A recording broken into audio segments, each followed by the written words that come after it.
नमस्कार प्यारे बच्चों, स्वागत है आपका हमारे YouTube चैनल में केमिस्ट्री बाय एसजे। मैं आपका केमिस्ट्री टीचर शुभम जोशी लेकर आ गया हूँ एक नया लेक्चर, ऑनलाइन लेक्चर नंबर 4, आपकी केमिस्ट्री क्लास 12th के चैप्टर नंबर 2 का, आरबीएससी का जो 3 नंबर का है।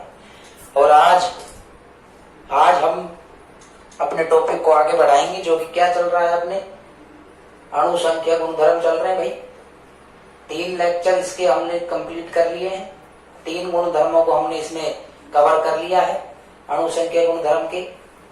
पहला वाष्प दाब में अपेक्षित अवनमन, दूसरा आपका क्वथनांक उन्नयन, और तीसरा हिमांक अवनमन, और चौथा आज हम करने जा रहे हैं, जो कि इसी का ही अगला पार्ट है। तो आज हमारा चौथा और आखिरी गुणधर्म है परासरण दाब। कैसा गुणधर्म है? हेडिंग लगाएंगे भाई, परासरण दाब। ठीक है, जल्दी से जल्दी इस वीडियो पर लाइक दीजिए, शेयर कीजिए दोस्तों के साथ, और चैनल को सब्सक्राइब करके बेल नोटिफिकेशन को दबा दीजिए। उससे क्या है कि मोटिवेशन मिलता है, काम करने की प्रेरणा आती है। ठीक है भाई, तो आज हमारा टॉपिक है परासरण दाब। आज इस लेक्चर में हम इसको कवर करेंगे कि क्या है ये। पहली बात तो क्या है, ये एक अणुसंख्या गुणधर्म है। पहली बात क्लियर। अब इस पूरे टॉपिक की बात करेंगे कि ये होगा क्या। तो दाब, हम सबको पता है दाब क्या होता है भाई। वर्ड है एक क्या, परासरण। क्या है? परासरण। क्या होता है परासरण, वो जानेंगे। फिर परासरण दाब के बारे में जानेंगे। और परासरण से भी पहले मैं एक वर्ड बोल रहा हूं, विसरण। क्या बोल रहा हूं भाई? विसरण। इसको बोलते हैं डिफ्यूजन। डिफ्यूजन, ठीक है, विसरण। ये क्या होगा? ये क्या होगा? एक जनरल एग्जांपल से मैं समझाता हूं। घर में हमने कभी अगरबत्ती जलाई है या धूप जलाई है, तो जब किसी भी कमरे में हम कोई अगरबत्ती या धूप या कोई भी ऐसी सुगंधित चीज जलाते हैं, तो धीरे धीरे उसकी खुशबू चारों ओर फैल जाती है। जैसे इस कमरे में मैं जलाऊं और बाहर तक भी चली जाती है, तो अपन को ऐसा महसूस होता है कि हाँ, कुछ ना कुछ ऐसी चीज जलाई गई है। तो ये जिस घटना से कार्य होता है, जिस घटना से ऐसा काम बनता है, या जो प्रक्रिया यहाँ लगती है, उस प्रक्रिया को क्या कहते हैं? मिश्रण। अब ये तो हो गई जनरल बात। रसायन विज्ञान के कॉन्सेप्ट में क्या कहेंगे, देखिए यहां मैं 2 बात करूंगा। एक बात करूंगा निम्न सांद्रता। कैसी सांद्रता भाई? निम्न सांद्रता। और दूसरी सांद्रता मेरी रहेगी उच्च सांद्रता। कैसी सांद्रता भाई? उच्च सांद्रता। बात करूंगा किसकी? पदार्थ के कणों की। किसकी भाई? पदार्थ के कणों की। जब ये पदार्थ के कण उच्च सांद्रता से निम्न सांद्रता की तरफ क्या करें भाई? गमन करें। जैसे अगरबत्ती की बात करूं, जैसे आपने यहां जला रखा है, तो इस एरिया में जहां ये जल रही है, वो सांद्रता जो होगी वो उच्च सांद्रता होगी वहां पर। और उसके बाद ये सारे पूरे कमरे में, इसके बाहर भी जाके फैल जाती है, वहां पर जहां पर भी निम्न सांद्रता है। तो उच्च सांद्रता से निम्न सांद्रता की ओर गमन, ठीक है, क्या कहलाती है? क्या कहलाता है भाई? विसरण कहलाता है। दूसरा एक और एग्जाम्पल, ये तो अगरबत्ती की बात हो गई। एक और एग्जाम्पल में तो पानी उच्च स्तर से निम्न स्तर पर गमन। पानी का उच्च स्तर से निम्न स्तर पर गमन। कभी अपन ने देखा होगा कि जो टंकियां ऊंचाई पर बनी होती हैं, उनमें जो पाइपें लगी होती हैं, उनमें पानी ऑटोमेटिक ऊपर से नीचे आता है। या कभी ढलान से आपने पानी को नीचे गिरते देखा होगा, उसमें कोई भी आपको प्रक्रिया अपनी तरफ से लगाने की जरूरत नहीं, स्वतः होती है, अपने आप होती है। तो ऐसी प्रक्रियाएं जिनमें उच्च सांद्रता से निम्न सांद्रता की ओर पदार्थ के कण जाते हैं, उस प्रक्रिया को क्या कहते हैं भाई? विसरण कहते हैं। ये तो बात हुई विसरण की, छोटी सी चीज थी। अब इसका जस्ट उल्टा क्या होता है? परासरण। इसका जस्ट अपोजिट क्या होता है? परासरण। ओस्मोसिस बोलते हैं इसको। ओस्मोसिस बोलते हैं इसको भाई। इसका जस्ट अपोजिट होता है, इसका जस्ट उल्टा होता है कि क्या? पदार्थ के कणों का निम्न सांद्रता से उच्च सांद्रता की ओर गमन करना क्या कहलाता है? परासरण कहलाता है। ठीक है, एक डायग्राम से इसको समझेंगे कि क्या होता है परासरण। इसको मैं मिटा रहा हूं। ये तो जरा सा हल्का सा एक बस जानकारी आइडिया देने के लिए था, कि परासरण को समझाने के लिए। ठीक है, ठीक है भाई। तो एक जरा आप देखिए, ये एक पात्र मैंने ले लिया, ठीक है, पात्र ले लिया, और यहां मैंने एक चीज लगा दी है। देखिए एक चीज यहां लगा दी है। बताएंगे क्या चीज लगाई है यहाँ पर? एक नई चीज को इंट्रोड्यूस कर रहे हैं यहाँ पर। ठीक है, इसको बोलते हैं भाई, ये नई चीज जो यहां लगा रहा हूं मैं, इसको बोलते हैं एसपीएम, अर्ध पारगम्य झिल्ली। अर्ध पारगम्य झिल्ली, SPM, semi permeable membrane. SPM मतलब सेमी परमिएबल मेम्ब्रेन या अर्ध पारगम्य झिल्ली। जैसे अब ये क्या होती है? जैसे अपने चाय छानने की छलनी होती है, घर में सबने छलनी देखी होगी, सेम एज इट इज ये भी एक प्रकार की छलनी होती है जो बस छानने का काम करेगी। कैसे? अब यानी इस पात्र के मैंने दो हिस्से कर लिए, एक ये हिस्सा हो गया, एक ये हिस्सा। इस पात्र में हम भरते हैं भाई विलायक। क्या भरते हैं भाई? विलायक। किसको भरते हैं? विलायक को। तो ये मैंने विलायक को भर दिया। किसको भर दिया मैंने? विलायक को। कोई भी विलायक हो सकता है, जल जैसा भी विलायक आप लेना चाहे, लेकिन उसकी सांद्रता मैंने क्या रखी है? निम्न सांद्रता। क्या रखी है भाई? निम्न सांद्रता। ठीक है, और इधर मैंने कोई विलयन भर दिया, कोई भी विलयन, कैसा विलयन हो सकता है, किसी का विलयन हो सकता है। ये मैंने क्या भर दिया? कोई विलयन भर दिया भाई। क्या भर दिया? विलयन, जिसकी सांद्रता कैसी है? उच्च सांद्रता। कैसी सांद्रता है? उच्च सांद्रता। तो ये मैंने एक सिस्टम लगा दिया, निम्न सांद्रता और उच्च सांद्रता वाला। जैसे, और बीच में मैंने क्या लगा दी? एक अर्ध पारगम्य झिल्ली। ठीक है, अब मैं देखता हूं थोड़ी देर बाद ही क्या होता है, यहां का स्तर बढ़ना शुरू हो जाता है। यानी यहाँ जल जो भी विलयन भरा है उसका स्तर अपने आप बढ़ना शुरू हो जाता है, यानी इसका लेवल बढ़ना शुरू हो जाता है। क्यों? क्योंकि इसके जो कण होंगे, इसमें जो विलायक के कण होंगे, वो इस एसपीएम के थ्रू किधर चले जाते हैं? विलयन में आ जाते हैं। किसके थ्रू? इस अर्धपारगम्य झिल्ली के। यानी इस ये जो झिल्ली है ये छलनी की तरह होती है, और इसमें से वो विलायक के कण छनकर इस तरफ आ जाते हैं। अब इस तरफ आएंगे तो इसका स्तर क्या हो जाएगा? बढ़ जाएगा। यानी यहाँ स्तर में क्या हो जाएगी? वृद्धि। तो इस घटना को, इस पूरी घटना को क्या कहते हैं भाई? परासरण कहते हैं। क्या कहते हैं भाई? परासरण कहते हैं। ठीक है, ये समझने के लिए बहुत अच्छा एक डायग्राम है, स्कीम डायग्राम, जिसको आप आराम से बना के समझ सकते हैं। परिभाषा क्या बनेगी यहां से? डेफिनेशन क्या होगी परासरण की? अब वो देखते हैं।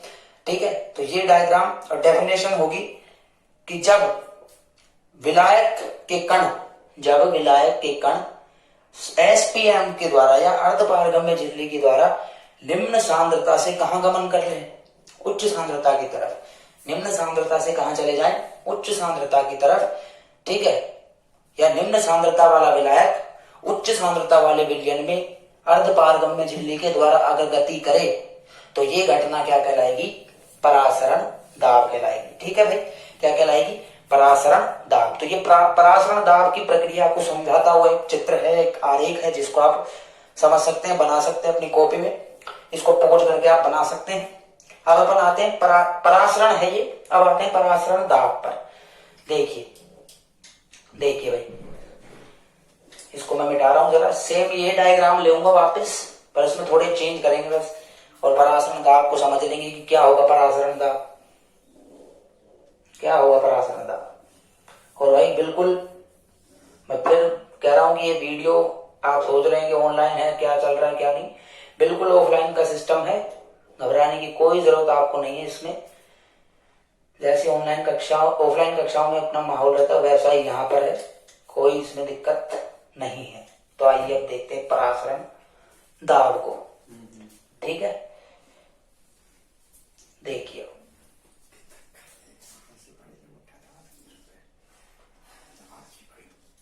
ये देखिए भाई, ये लगा दिया हमने एसपीएम। ये हमने क्या लगा दी भाई? एसपीएम, अर्धपारगम्य झिल्ली। इधर मैंने क्या भर दिया भाई? कोई विलायक।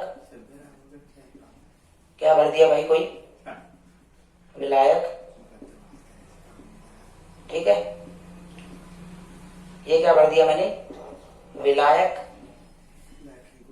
जिसमें क्या है, ये निम्न सांद्रता पर, किस पर है भाई, ये निम्न सांद्रता पर। और इधर मैंने क्या भर दिया है, निम्न सांद्रता पर तो विलायक भर दिया, और इधर क्या है, ये कोई क्या है भाई, विलयन, जो किस पर है, उच्च सांद्रता पर। किस पर है भाई, उच्च सांद्रता पर। और यहां पर दोनों पर कोई ना कोई दाब लग रहा है यहां से, ठीक है, दाब लग रहा है। और दोनों पर जो दाब की मात्रा है वो क्या है, समान है। कैसी है, समान है। तो अब यहां पर क्या घटना होगी, क्या घटना होगी कि ये जो कण है विलायक के, गति करना शुरू करेंगे विलयन की तरफ, यानी परासरण की क्रिया शुरू होगी। दाब दोनों पर कैसा है, समान, तो कोई घटना ऐसी घटेगी नहीं। तो बस ये जो कण है ये निम्न सांद्रता से कहां चले जाएंगे, उच्च सांद्रता पर। अब मैं इस साइड में, यानी किसकी तरफ, विलयन की तरफ एक अतिरिक्त दाब लगा देता हूं।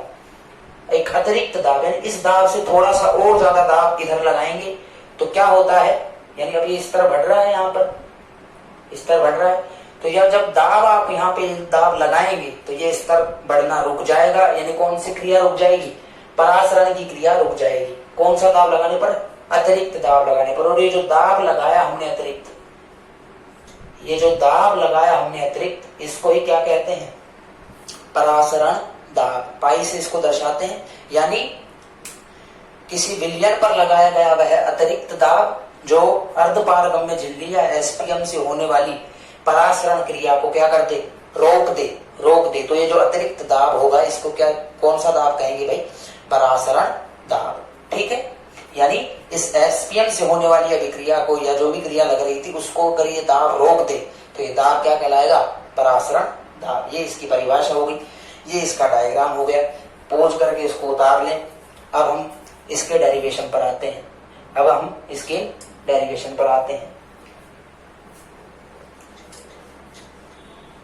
इसके डेरिवेशन पर आते हैं।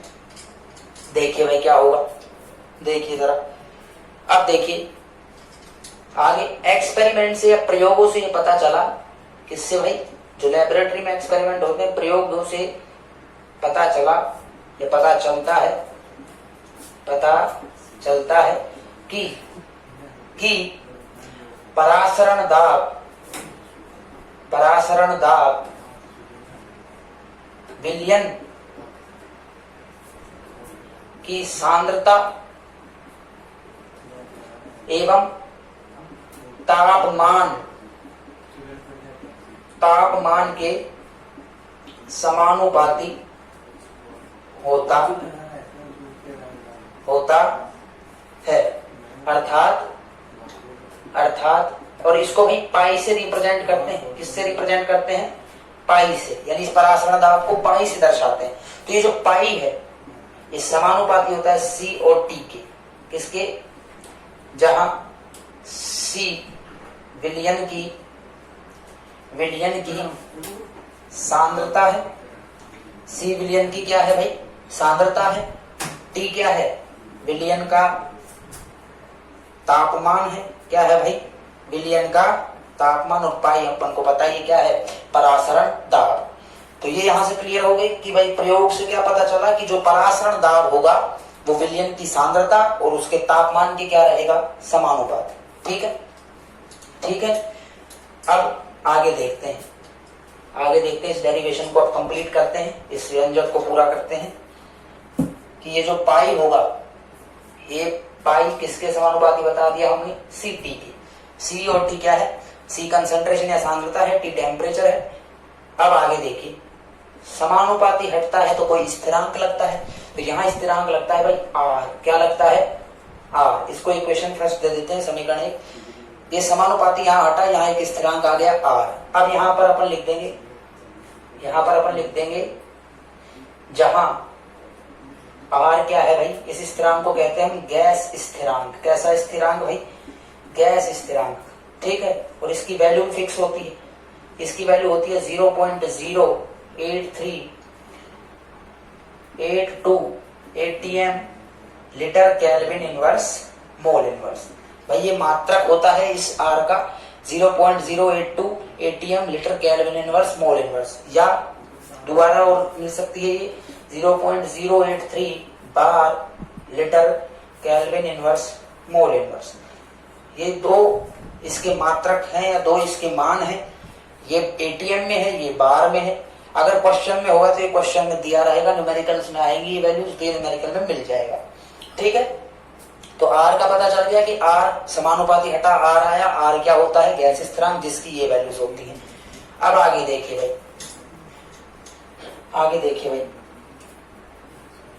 देखिए अब सी क्या है? सांद्रता। सांद्रता क्या होती है भाई? सांद्रता क्या होती है? अगर किसी विलयन की मैं सांद्रता की बात करूं, क्योंकि सांद्रता है विलयन की, तो है विलयन की सांद्रता क्या होगी भाई? विलेय के मोल, जनरल फॉर्मूला, विलेय के मोल बटे विलयन का आयतन। यही तो सांद्रता का फॉर्मूला होता है, विलेय के मोल बटे विलयन का आयतन। किसमें? लीटर में। विलेय के मोल को हम किससे दर्शाएंगे? Na से। सपोज ए विलेय है और बी विलायक है, तो ए विलेय है तो उसके मोल की संख्या क्या हो गई? Na।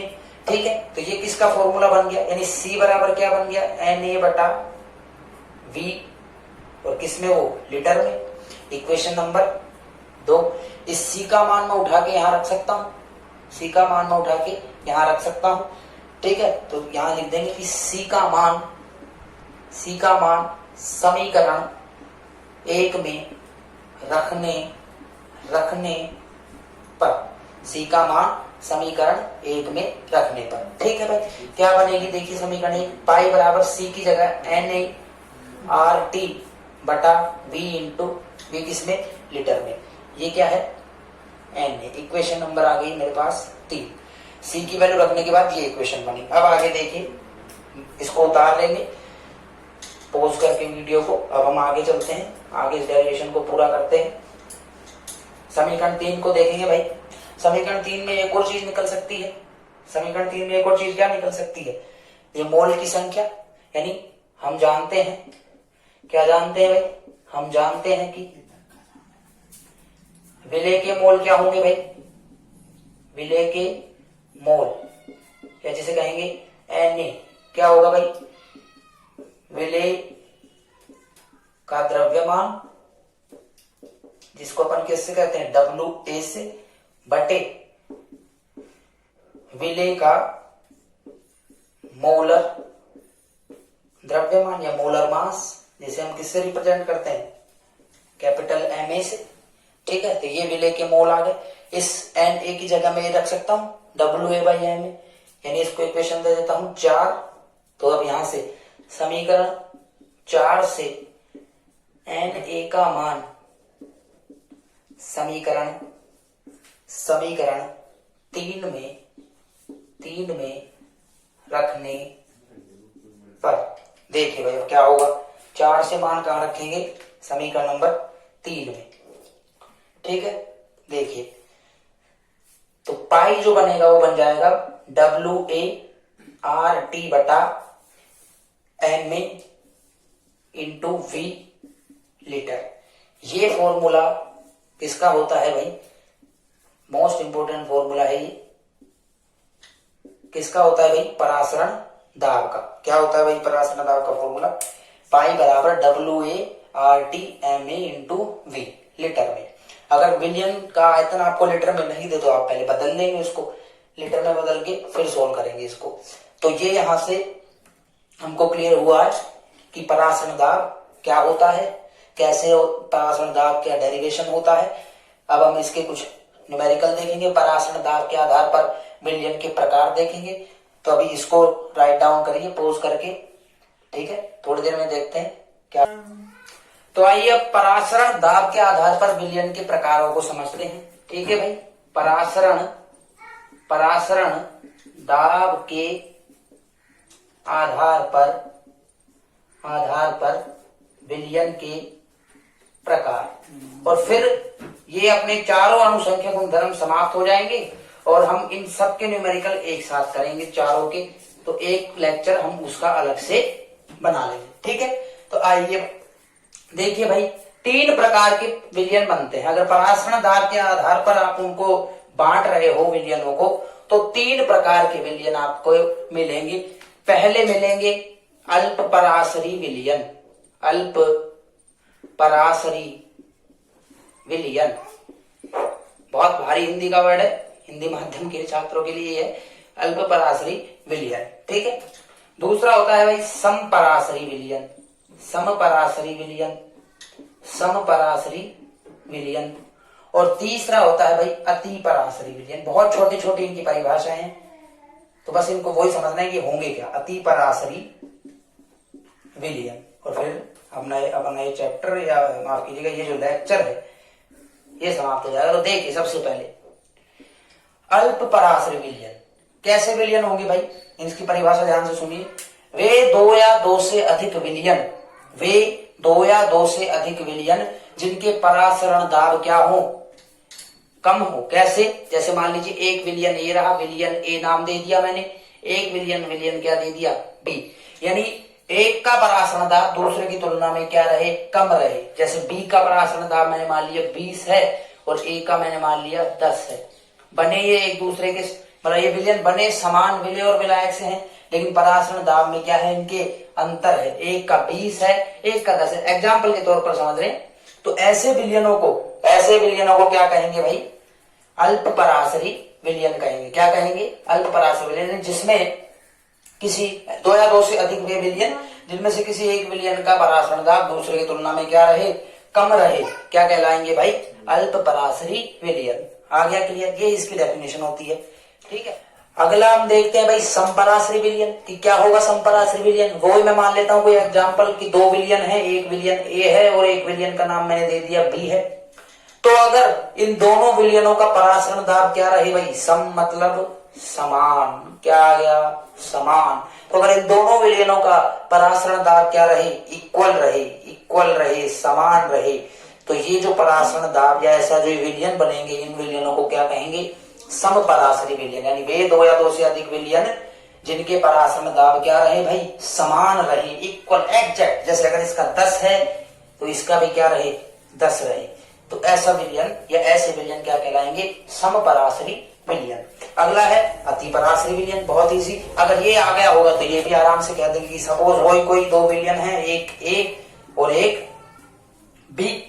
तो अब इनमें से वे दो या दो से अधिक विलयन जिसमें एक विलयन का जो परासरण दाब है दूसरे की तुलना में क्या रहे, ज्यादा रहे। जैसे इसी की बात करें, अगर एक बार अब मैं इसका 20 मान लेता हूं और इसका क्या मान लेता हूं, 10 मान लेता हूं, तो अब क्या हुआ, एक का परासरण दाब दूसरे की तुलना में ज्यादा हो गया। तो ये जो विलयन कहलाएंगे इनको क्या कहेंगे हम, अति पराशरी विलयन। तो ये है परासरण दाब के आधार पर विलयन के प्रकार। तो अपने चारों अनुसंख्यक गुणधर्म लेक्चरों में पूरे हो गए हैं, एक एक लेक्चर हमने इन चारों का बनाया है। और अब इन चारों के जितने भी न्यूमेरिकल्स हैं उनका मैं एक अलग से वीडियो लेक्चर बनाऊंगा जिसमें हम उसके न्यूमेरिकल को डिस्कस करेंगे कि कैसे इनसे रिलेटेड गणित के सवाल करेंगे। तब तक आपको करना है, इसको पढ़ना है, अच्छे से समझना है। कहीं भी इसकी समस्या इन चारों गुणधर्मों में तो कमेंट में इसको टाइप करें, पूछें। चैनल को सब्सक्राइब करें, शेयर करें, लाइक करें और घर पर रहें, सुरक्षित रहें। नेक्स्ट लेक्चर में आपसे मिलते हैं, तब तक नमस्कार।